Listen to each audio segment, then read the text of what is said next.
प्रेम प्रदयते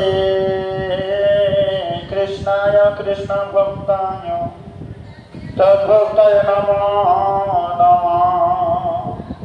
श्री कृष्ण चैतन्य प्रभु नित्यानंद श्री अद्वैत गदाधर शिवासादि गौर भक्त वृंद। हरे कृष्ण कृष्ण कृष्ण हरे हरे हरे राम राम राम हरे हरे। उपस्थित सकल भक्तवृंद और भक्तिमत्त मातृवृंद सবার জন্য বৈষ্ণব অভিনন্দন জ্ঞাপন করছি। আমরা ধারাবাহিকভাবে চৈতন্য চরিতামৃত গৌর কথা চৈতন্য বার্তা আমরা শ্রবণে ব্রতী হয়েছি। গতকালকে আমরা আলোচনা করেছিলাম ধারাবাহিকভাবে শ্রী চৈতন্য মহাপ্রভু তিনি তার গৌর ভূমি জন্মভূমি সিন্ধা মায়াপুর পরিত্যাগ করে সন্ন্যাস গ্রহণ করে অন্তিম সময়ে মায়ের শ্রীচরণের শ্রীচরণ ধুলো শিরে ধারণ করে বিভিন্ন ভক্তদেরকে বিভিন্নভাবে আশীর্বাদ বর্ষণ করে তার কিছু কিছু ভক্তদেরকে সঙ্গে নিয়ে তিনি পুরীধাম যাত্রা করলেন। আমরা পুরীধামে যাত্রা কিভাবে করলেন মহাপ্রভুর সঙ্গে থেকে আমরাও তার শ্রবণের মাধ্যমে দর্শন করতে পেরেছি।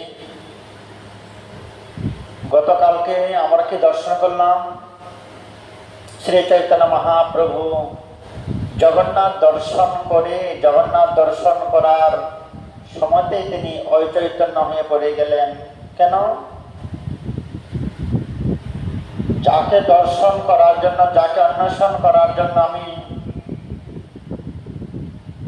সারা ভারতভূমি ভ্রমণ করছি, সেই প্রাণ পুরুষ ভগবান শ্রীকৃষ্ণ মুরলীধারী কৃষ্ণ পুরীধামের মন্দিরে অবস্থান করছেন।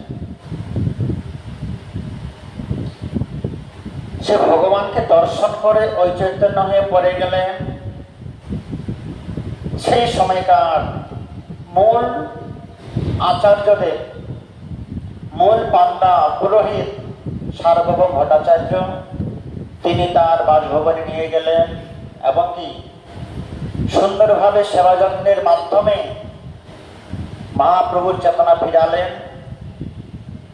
মহাপ্রভুর সাথে সার্বভৌম ভট্টাচার্য আলোচনা করলেন। কেন? চৈতন্য মহাপ্রভু হচ্ছেন বৈষ্ণব ধর্মের প্রচারক, ভক্তি মার্গ অবলম্বন করে, আর সার্বভৌম পণ্ডিত হচ্ছেন জ্ঞানী ভক্ত। তিনি বেদ বেদান্ত দর্শন সব শাস্ত্র তার অভিজ্ঞতা ছিল, কিন্তু তিনি জ্ঞানী মার্গের ভক্ত।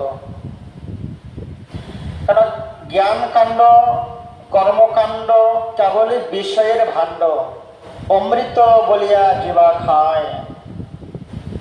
শাস্ত্রের বর্ণনা আছে, যতক্ষণ না আপনি ভক্তি যোগ অবলম্বন করবেন ততদিন আপনার সিদ্ধান্ত, আপনার সাধন ভজন, আপনার গ্রন্থ চর্চা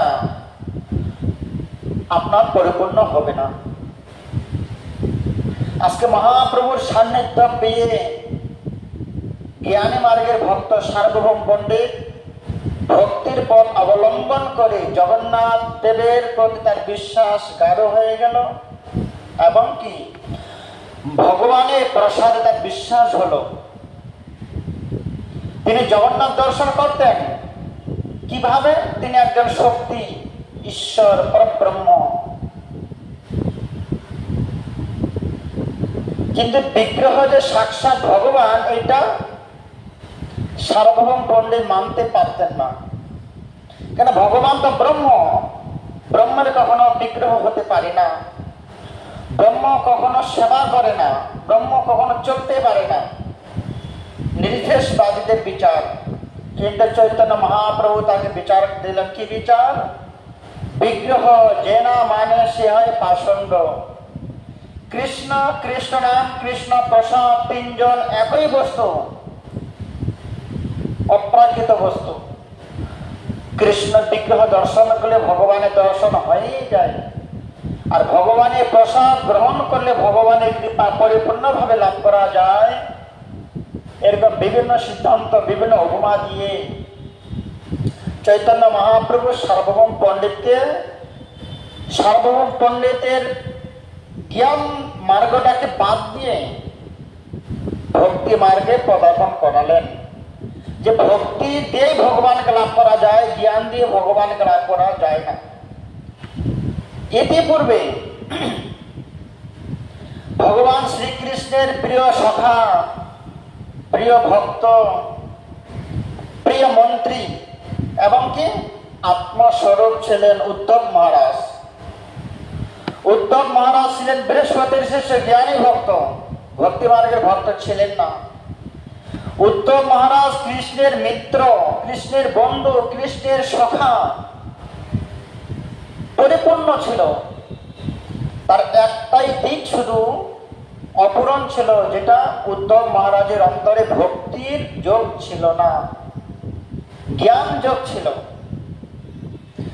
সেই জন্য ভগবান শ্রীকৃষ্ণের সন্নিকটে থেকেও, ভগবান শ্রীকৃষ্ণের পালঙ্কে শয়ন করা সত্ত্বেও, ভগবান শ্রীকৃষ্ণের বর্তনে মানে বাসনে থালায় প্রসাদ সেবা করা সত্ত্বেও ভগবানকে চিনতে পারেনি যে কৃষ্ণ হচ্ছেন পরম পুরুষোত্তম ভগবান। কেন? উদ্ধবের অন্তরে ভক্তি ছিল না, প্রেম ছিল না। তিনি জানতেন তিনি ভগবান। যখন ভগবান শ্রীকৃষ্ণ উদ্ধবকে প্রেরণ করলেন বৃন্দাবন ভূমিতে, হে উদ্ধব, তুমি বৃন্দাবন ধামে যাও, ব্রজধাম দর্শন করে আসো, আমার সখা সখীগণ, আমার মাতা পিতা আত্মীয় পরিজন, তাদের সঙ্গে সান্নিধ্য করো এবং কি তাদের কৃপা প্রসাদ লাভ করতে পারলেই তুমি পরিপূর্ণভাবে আমাকে জানতে পারবে। অতএব গ্রন্থ পড়ে, লাইব্রেরি থেকে বই কিনে ঘরে এনে রেখে নিজে নিজে গ্রন্থ পড়লে ভগবানকে জানা যাবে না। যেমন ডাক্তারি বই পড়ে ডাক্তার হওয়া যায় না, ডাক্তারের সন্নিকটে যেতে হয় প্র্যাকটিক্যালি, ঠিক তেমনই মার্কেট থেকে, বাজার থেকে গ্রন্থ কিনে ভগবানকে জানা যায় না। কেন? ভগবান তো ভক্তের, যতক্ষণ না আপনি ভক্তের পদাশ্রয় করছেন, আনুগত্য করছেন, ততক্ষণ আপনি ভগবানকে জানতে পারবেন না। ঠিক সেটাই হলো কার? আজকে পুরী ধামের মূল পাণ্ডব সার্বভৌম ভট্টাচার্য, তিনি ভগবান জগন্নাথকে বিশ্বাস করতেন না। আজকে শ্রী চৈতন্য মহাপ্রভুর কৃপা আশীর্বাদ লাভ করে, তার আরাধনা করে, তার সেবা করে জানতে পারলেন কি হলো, ভগবান যে সাক্ষাৎ বিগ্রহ নহ, তুমি সাক্ষাৎ ব্রজেন্দ্র নন্দন, জানতে পারলেন। কিছুদিন সেখানে থাকলেন, থাকার পরে অনেক অনুষ্ঠান আচার আচরণ হলো। আগে আমি বলেছি সংক্ষিপ্ত আকারে আমরা শ্রবণ করব, এরপরে আমরা বৃহৎভাবে আলোচনা করব। কিছুদিন পরে মহাপ্রভু যখন সার্বভৌম পণ্ডিতের সঙ্গে আলোচনা করলেন, সার্বভৌম পণ্ডিতের ইচ্ছা হলো যে প্রভু, আপনার অন্তরে যে কৃষ্ণ প্রেম আপনাকে খুব সুন্দরভাবে শীতল করতে পারে, আপনার অন্তরের কথা বলতে পারে, আপনার মনের ভাবটা বুঝতে পেরে আপনাকে সুখ এবং শান্তিময় সেবা করতে পারবে, সে হলো কে? রামানন্দ রায়, আমারই মিত্র। অতএব হে মহাপ্রভু, আপনি দক্ষিণ ভারত, আমি শুনলাম দক্ষিণ ভারতে আপনি যাচ্ছেন, পুরীধাম থেকে মহাপ্রভু দক্ষিণ ভারতে আসবেন, সাউথ ইন্ডিয়া, চেন্নাই, তামিলনাড়ু, এদিকে তিনি আসবেন, খবর পেলেন। এই কথা শোনার পরে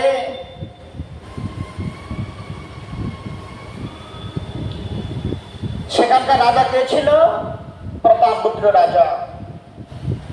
প্রতাপপুত্র রাজা তার কাছে ছুটে এলেন যে প্রভু,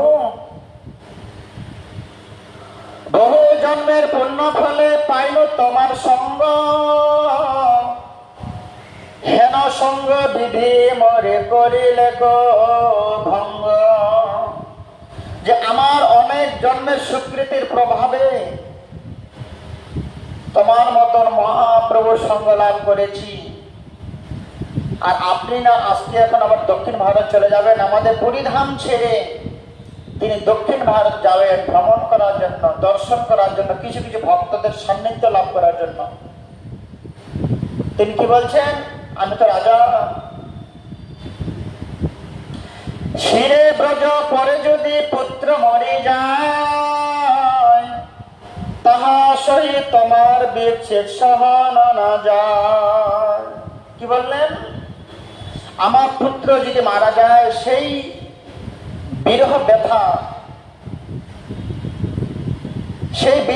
সেটা বিচ্ছেদ আমি সহ্য করতে পারবো, কিন্তু ব্রজ গোপীগণ ভগবান শ্রীকৃষ্ণকে হারিয়ে যে বিরহ বিচ্ছেদ বেদনা, সেটা সহ্য করার মতো নয়। যখন গোকুল থেকে, বৃন্দাবন থেকে ভগবান শ্রীকৃষ্ণ মথুরায় এলেন, মা যশোমতী কখনো নুনে মাখন আর তৈরি করেননি। অন্যান্য ব্রজবাসীগণ কখনো সুন্দরভাবে নিজেকে গুছিয়ে সাজিয়ে গুছিয়ে রাখেননি। কেন? আমার প্রাণ পুরুষ ভগবান গোবিন্দ আমাদের ছেড়ে চলে গেছেন দ্বারকায়। ঠিক তেমনি সেই কৃষ্ণ এলে তুমি চৈতন্য গোসাই, সেই কৃষ্ণ তুমি সাক্ষাৎ চৈতন্য গোসাই। আজকে পুরীধামের ভক্তদেরকে ছেড়ে আপনি এবার দক্ষিণ ভারতে চলে যাবেন, সেই বিরহ দশা, সেই ত্রিতাপ জল, সেই বিরহ বিচ্ছেদ বেদনা আমরা সহ্য করতে পারবো না। আমাদের মস্তকের উপরে ব্রজ্রপুরে আমাদের মৃত্যুবরণ হোক, তাও শ্রেয়,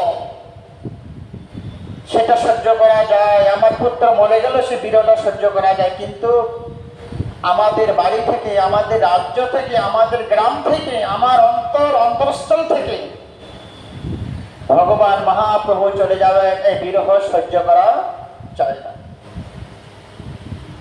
তো এখানে কবিরাজ গোস্বামী বর্ণনা করছেন, এই হচ্ছে শুদ্ধ ভক্ত, যার ভগবানের জন্য বিরহ হয়, যে ভগবানের জন্য চোখের জল আসে, ভগবানের সুখের জন্য তিনি সুখী, যিনি ভগবানকে তার অন্তরের দেবতা, ভগবানকে আত্মীয় স্বজন করে মানেন, তিনি তো পরম বৈষ্ণব।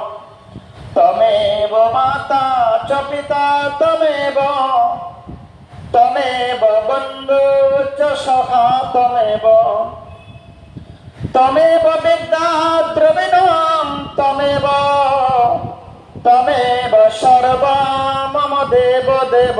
ইনি হচ্ছেন ভক্ত, যে আমার ভগবানই আমার সবকিছু, ভগবানই আমার আত্মীয় স্বজন। যেখানে ভগবানের কোন সম্বন্ধ নেই, সেখানে কোটি ব্রহ্ম জন্ম নহে তার এক বিন্দু। যে ব্রহ্মলোকে গিয়ে ভগবানের কোন সম্বন্ধ নেই, ভগবানের নাম গুণকীর্তন নেই, ভগবানের সেবা পূজা নেই, সে ব্রহ্মলোক আমার কাছে তুচ্ছ। যে স্বর্গে ভগবানের সেবা পূজা নেই, স্বর্গটা আমার কাছে তুচ্ছ। কৃষ্ণ দাস অভিমানে যে আনন্দ সিন্ধু,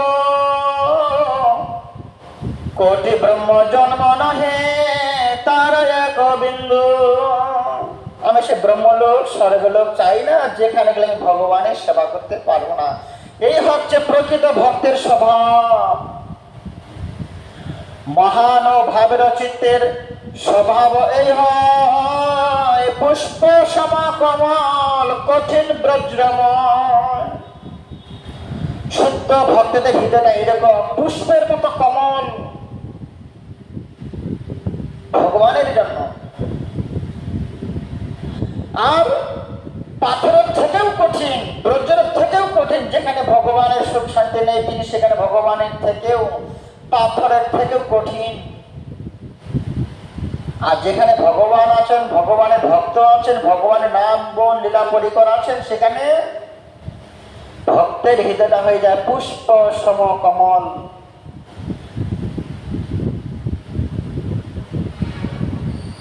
ঠিক তেমনি অনেক কষ্ট করে সার্বভৌম ভট্টাচার্য মহাপ্রভুর কে দর্শন করে অনেক কিছু রচনা করেছেন।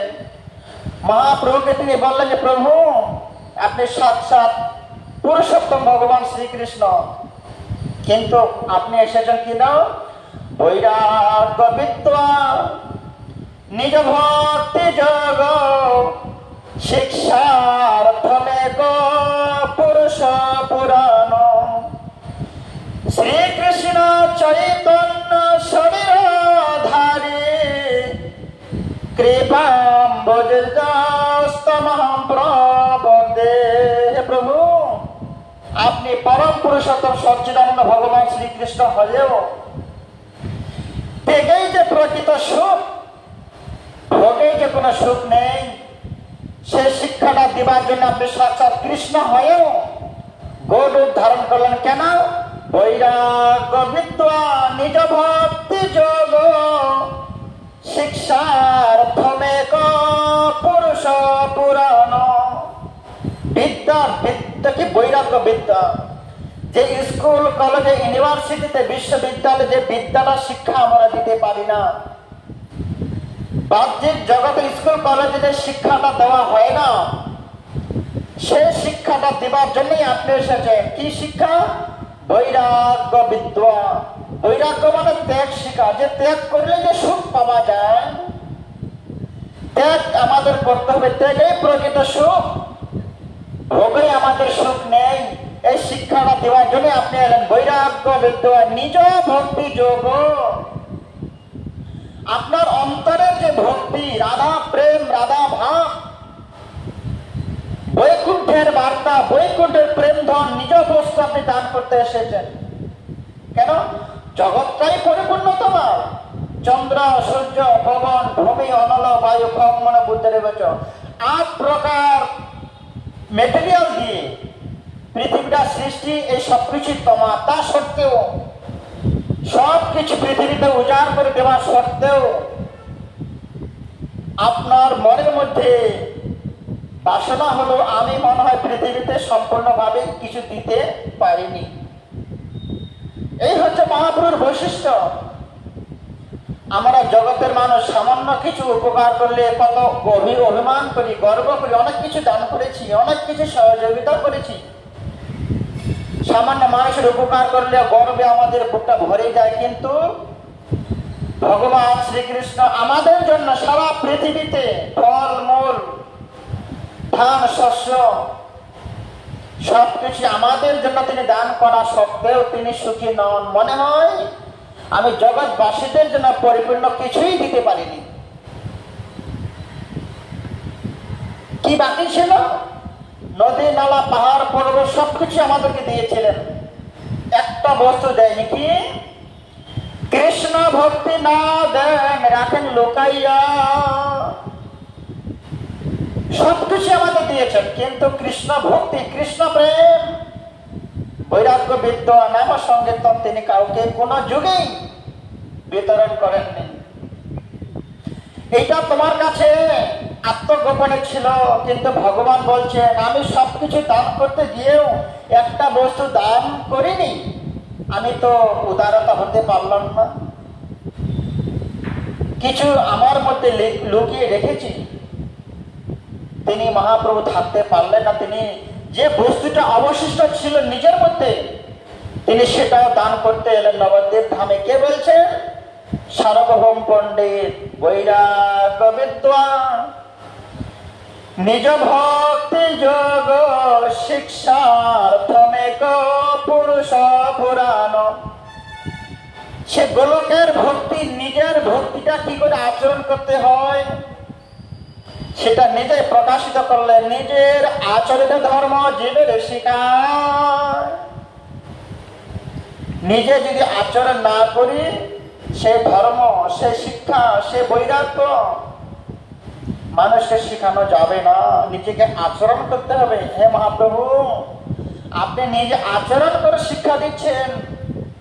জগৎবাসীরা চির দুঃখী, চির ভোগী, মানুষ কখনো সুখী হতে পারে না। কেন? এই পৃথিবীর আর এক নাম দুঃখালয় শাশ্বত, নিত্যদিনের জন্য দুঃখী।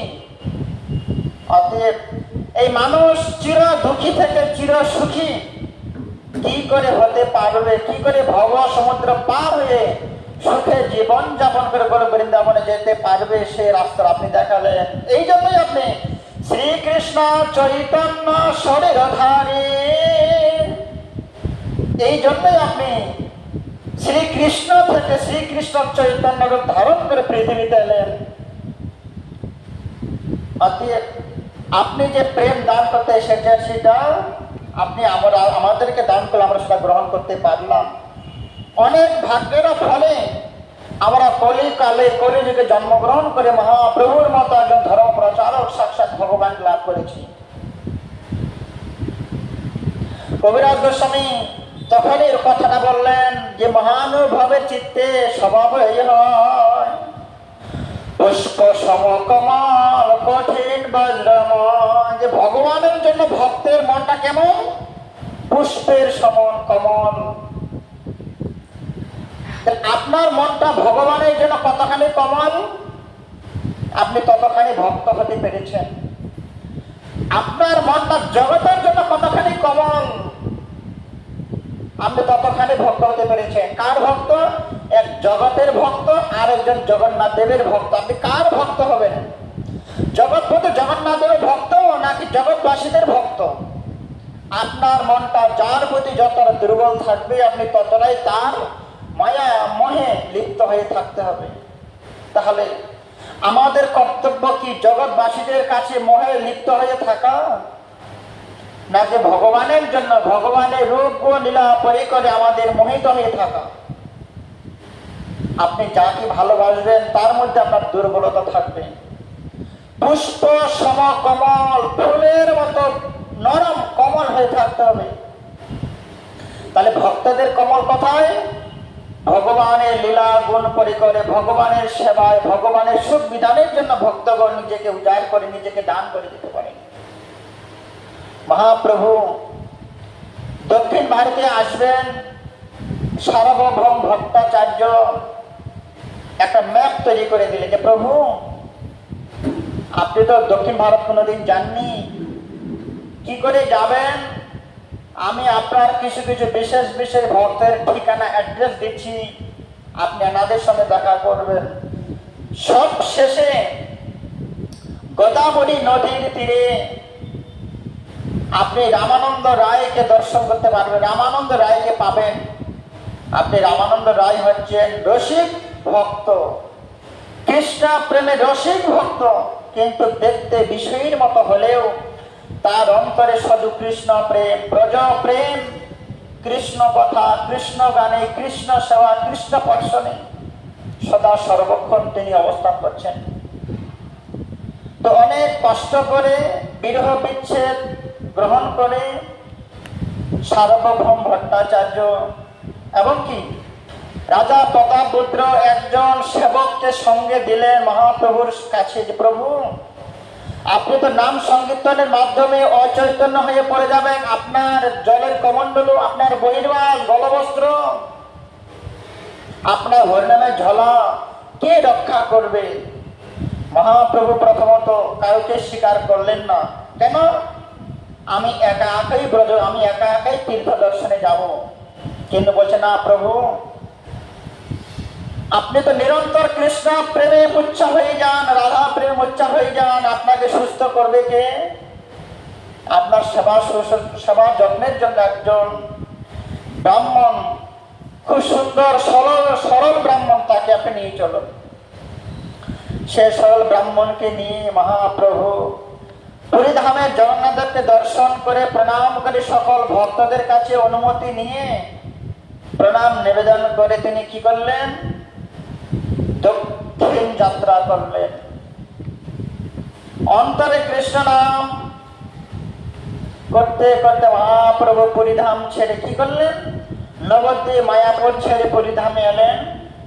আজকে পুরীধাম ছেড়ে মহাপ্রভু দক্ষিণ ভারতে এলেন। দক্ষিণ ভারতে এসে বিভিন্ন ভক্তের সঙ্গে দেখা সাক্ষাৎ করবেন।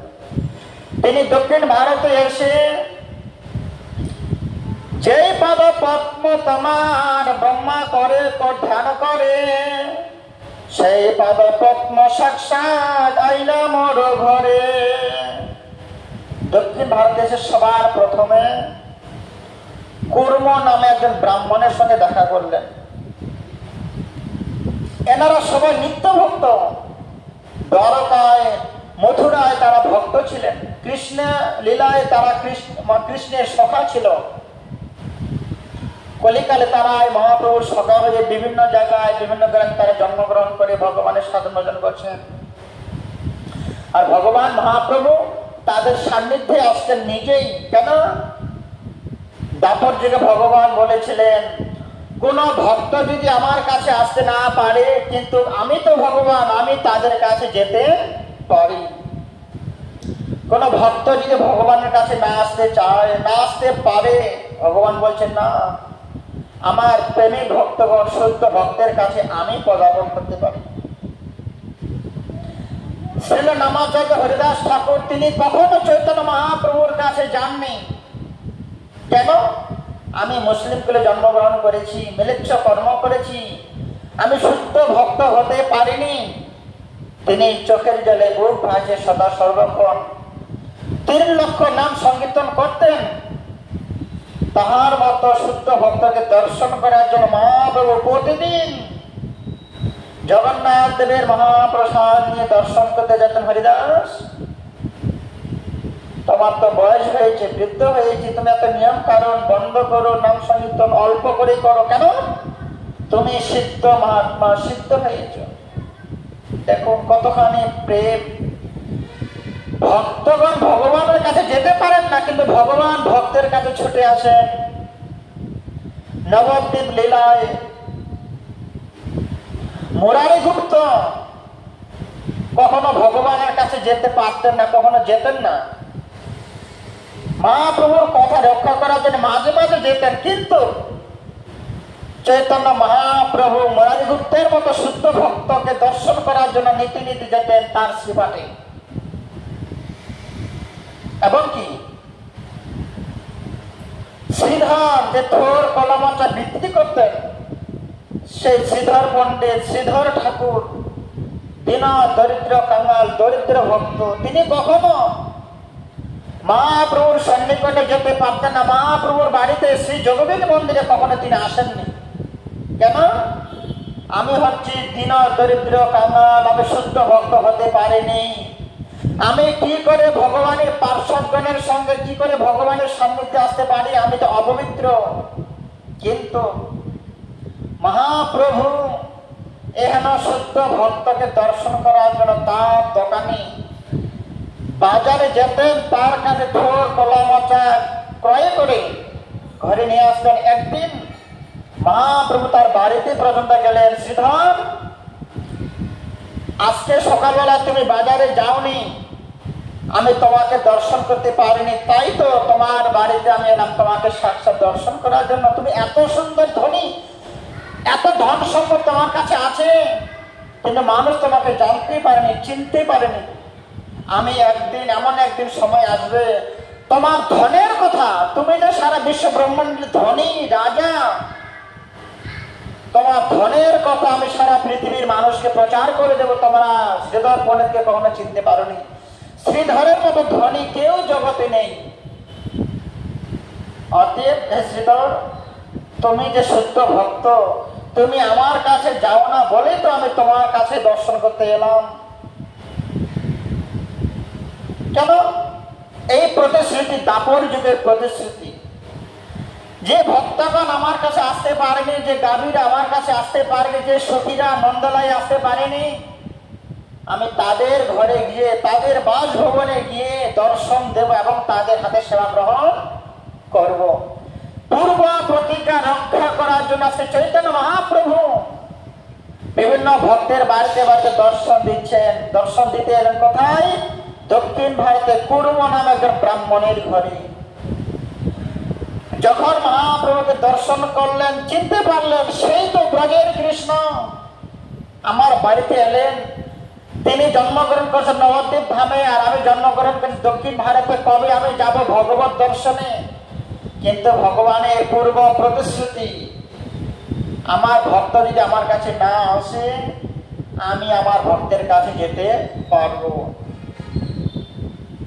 তো কুর্ম ব্রাহ্মণ কি বললেন যে প্রভু আপনি যে চরণ দিয়ে হেঁটে আমার ঘরে এলেন সেই চরণ কারা ধ্যান করে, সেই চরণের কে পুজো করে, যে চরণ পদব্রে যে আপনি আমার বাড়িতে এলেন সেই চরণে সদা সর্বক্ষণ লক্ষ্মী দেবীর সেবা করে, সেই চরণ দিয়ে আপনি আমার বাড়িতে এলেন না।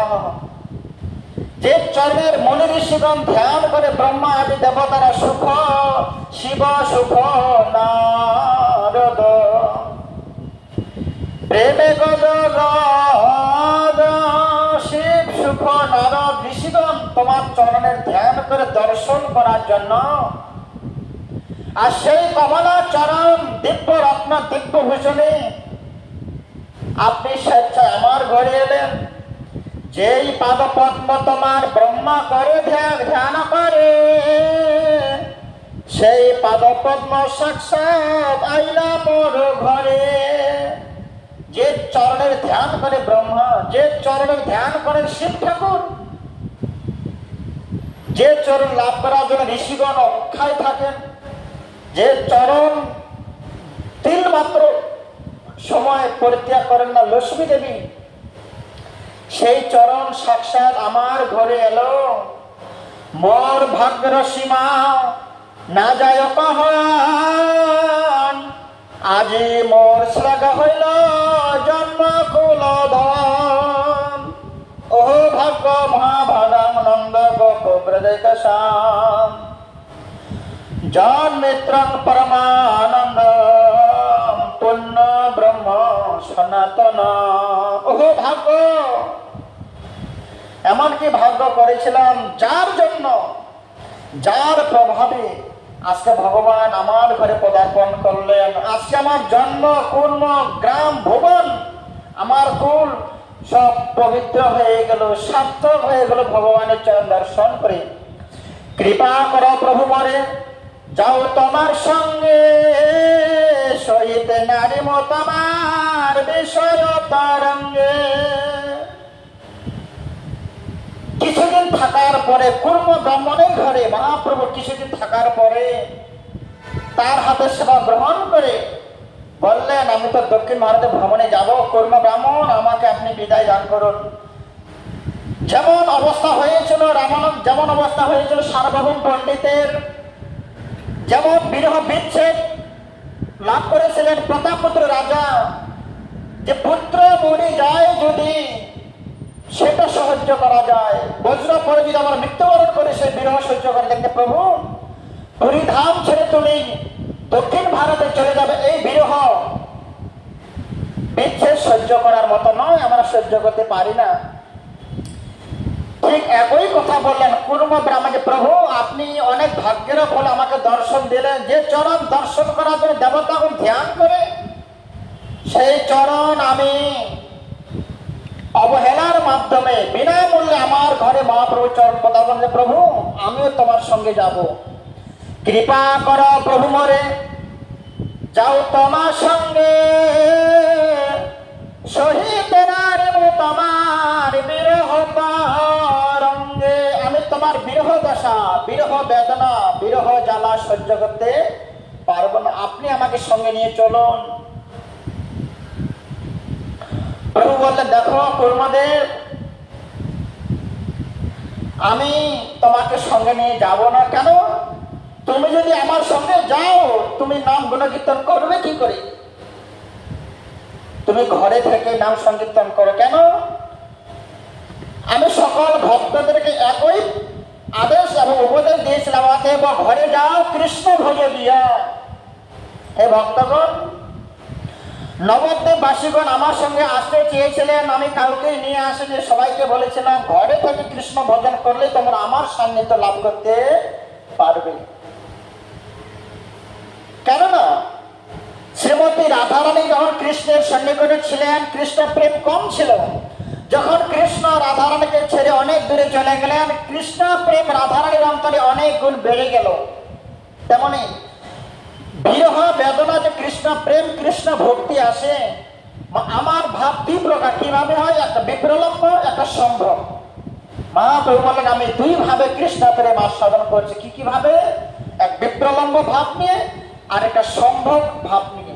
অতএব আমি কোনো ভক্তদের সঙ্গে নিয়ে যাব না, তুমি ঘরে থেকে কৃষ্ণ নাম করো, নিরন্তর কৃষ্ণ ভজন করো, কৃষ্ণ সেবা গ্রহণ করো, এর মধ্যে তুমি আমাকে দর্শন করতে পারবে। প্রভু কই ওইছে বা কহু না কহিবা, গৃহে রহি কৃষ্ণ নাম নিরন্তর লইবা।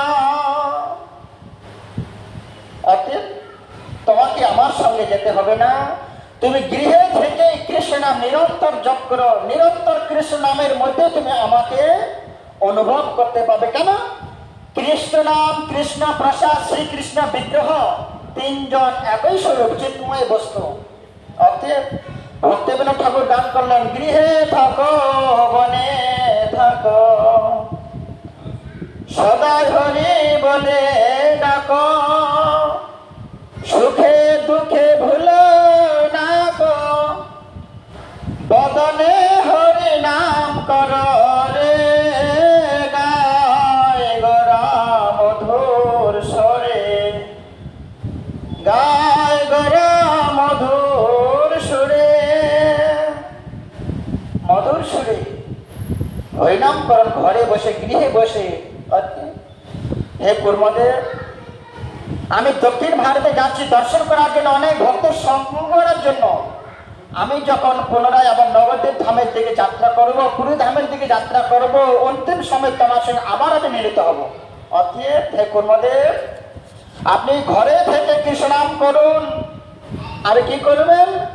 আপনার জীবনে ঘুম থেকে ওঠার পরে প্রতিদিন সকালবেলায় প্রাতঃকালীন চক্ষু দিয়ে যাকে তুমি সবার প্রথম দর্শন করবে, যাহা যাহা নেত্র পড়ে তাহা তাহা কৃষ্ণ সুরে। অতএব জন্ম সার্থক করি করে পরে উপকার। হে কুর্মদেব, তোমার কাছে আমার একটাই উপদেশ, কি তোমার চোখের সামনে তুমি যাকে দর্শন করবে তাকে তুমি কৃষ্ণ উপদেশ দান করবে, কৃষ্ণ দর্শন করাবে, কৃষ্ণ সাধন ভজন করার উপদেশ দান করবে। অতএব যারে দেখো তারে কহ কৃষ্ণ উপদেশ, আমাকে গুরু হইয়া তার এই দেশ। মহাপ্রভু কুর্ম ব্রাহ্মণকে আশীর্বাদ করলেন, তুমি ঘুম থেকে ওঠার সঙ্গে সঙ্গে যাকে দর্শন করবে, সদা সর্বক্ষণ তুমি যাকে দর্শন করবে সবাইকে তুমি কৃষ্ণ উপদেশ করবে, কৃষ্ণ সাধন ভজন করার উপদেশ দান করবে। কেননা ভক্তি মার্গ অবলম্বন না করা পর্যন্ত মানুষের শুদ্ধ ভক্তি আচরণ করণ করতে পারে না। করুণা বাজে তোমায় বিষয় তরঙ্গ, পুনরূপী এই ঠাই পাবে মোর সঙ্গ। আজকে মহাপ্রভু নিজের ইচ্ছায় এসেছেন কুর্মদেবের বাড়িতে, আবার কোন একদিন তিনি আসবেন এই কথাটা তিনি বলে গেলেন। কেননা মহাপ্রভু আমার বাড়িতে আসবেন এই আশা নিয়ে তো তিনি বেঁচে থাকবেন। যেমন শ্রীমতী রাধা রানীকে ভগবান শ্রীকৃষ্ণ বলেছেন, রাধে আমি আজকে মথুরা যাচ্ছি, কালকে আবার আসব, কালকে আবার প্রভু আসবে, এই কথাটা নিয়েই, এই আশা নিয়েই জীবন থাকতে থাকতে রাধা রানী অপেক্ষা করেছিলেন, আজকে আসেনি কালকে আসবেন, আজ নয় কাল আসবেন। এই যে ভগবানকে পাবার, যে ভগবান ভক্তের সঙ্গে জুড়ে রাখার জন্য একটা শুকনো সূত্র, নারীর টান, মহাপ্রভু বলে গেলেন যে কুর্মদেব আমি তোমার কাছে এসেছি, আবার একদিন তোমার কাছে আসবো। এই যে একটা আশা, আশায় থেকে থেকে আমাদের সাধন ভজন করতে হবে। যেমন শবরী ঋষি, কে? শবরী মাতা, তার গুরুদেব তাকে বলেছিলেন যে শবরী কোন একদিন ভগবান রামচন্দ্র তোমার ভজন কুটিরে আসবেন। গুরুদেব বলেছেন রামচন্দ্র আমার বাড়িতে আসবেন, এই আশা নিয়ে তিনি জীবন ধারণ করে আছেন। কোনো না কোনো একদিন আমার রাম আমার ভজন কুটিরে আসবেন। কে বলেছে?